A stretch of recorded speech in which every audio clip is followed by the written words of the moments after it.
E se existisse um único princípio, uma única lei, que conecta gigantes da história como Andrew Carnegie, Henry Ford e Thomas Edison? Um segredo que eles não só conheciam, mas que usavam para construir verdadeiros impérios. Bom, hoje a gente vai revelar exatamente que segredo é esse. Para a gente ter uma ideia do peso dessa obra, é só olhar quem a endossou. Um ex-presidente dos Estados Unidos, William H. Taft, disse que a filosofia da Lei do Triunfo é de um valor imenso e que todo líder deveria absorvê-la. E olha, isso não é um elogio qualquer, né? É um verdadeiro atestado da importância desses princípios. E não para por aí. O próprio Thomas Edison, uma das mentes mais brilhantes da história, escreveu para Napoleão Hill dizendo: sua filosofia é verdadeira. Vindo de um gênio que literalmente iluminou o mundo, essa validação mostra que a gente não está falando de teoria, mas sim de leis práticas, observáveis do sucesso. E na prática, funciona? Bom, F.W. Woolworth, o gigante do varejo, foi direto ao ponto. Aplicando os princípios do livro, ele construiu aquela imensa cadeia de lojas. Ele chegou a dizer que o famoso edifício Woolworth, em Nova York, era, na verdade, um monumento à solidez desses princípios. E tudo isso leva a gente para a pergunta central. Todos esses homens, de áreas completamente diferentes, com personalidades distintas, compartilhavam um segredo poderosíssimo. O que será que eles sabiam que a maioria das pessoas simplesmente ignora?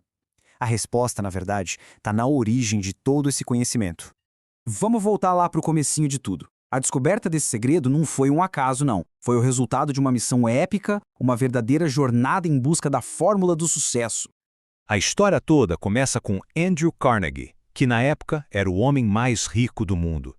Ele lançou um desafio para um jovem Napoleão Hill: dedicar a vida a uma tarefa, entrevistar as pessoas de maior sucesso e descobrir o que elas tinham em comum. Hill aceitou na hora. O resultado? Uma pesquisa de mais de 20 anos. E a escala dessa pesquisa é algo, impressionante. Hill não estudou só os milionários. Ele analisou mais de 16 mil pessoas de todas as classes sociais. Comerciantes, operários, médicos, donas de casa. Ele queria encontrar um padrão universal, sabe? Uma lei que funcionasse para qualquer pessoa. E ele encontrou. Depois de 2 décadas de análise, Hill finalmente decifrou o princípio fundamental que era o alicerce de todas as grandes conquistas. O tal segredo que conectava todos os gigantes que ele estudou. E ele deu um nome para isso: Mastermind, ou a mente mestra. Então, o que é exatamente essa tal de mente mestra?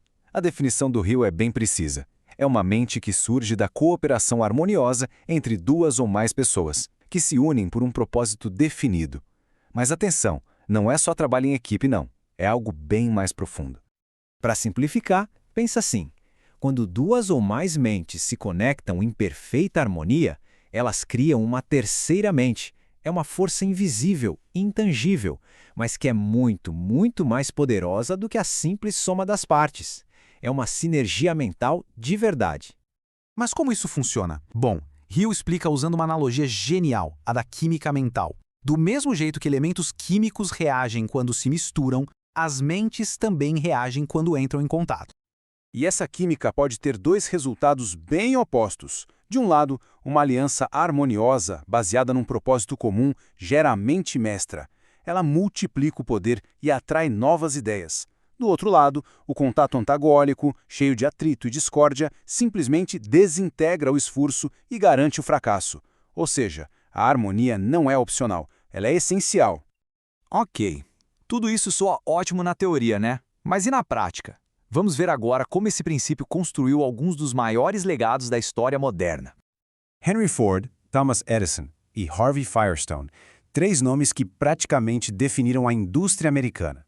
Eles eram amigos muito próximos e tinham o costume de se encontrar todo ano para descansar e meditar juntos. Hill defende que a fonte do poder gigantesco de cada um deles vinha justamente da fusão harmoniosa de suas 3 mentes, criando uma mente mestra incrivelmente poderosa. Outro exemplo fascinante é o grupo que ficou conhecido como os 6 Grandes de Chicago. Eram 6 empresários, incluindo o magnata da goma de mascar, o Wrigley, e os fundadores da Yellow Taxi Cab. Eles não eram sócios, mas formaram uma aliança para se encontrar com frequência, trocar ideias e apoiar um ao outro. E qual foi o resultado dessa aliança? Bom, A renda anual somada desses 6 homens passava dos 25 milhões de dólares. Na época, um número simplesmente astronômico. Isso mostra de um jeito muito claro como a união de mentes em harmonia não gera só ideias, mas um poder econômico massivo. Então, o ponto crucial de toda essa análise é este aqui: o esforço organizado, coordenado num espírito de perfeita harmonia. Essa é a fonte de todo grande poder. Não é só ter conhecimento, mas sim ter conhecimento organizado e aplicado em cooperação. É isso que gera resultados extraordinários. E isso tudo nos leva a uma reflexão final. O poder da mente mestra não é um privilégio de bilionários do século passado, é uma lei universal. A questão que fica é, olhando para os próprios objetivos, para a própria vida, com quem seria possível formar uma aliança em perfeita harmonia para criar uma mente mestra?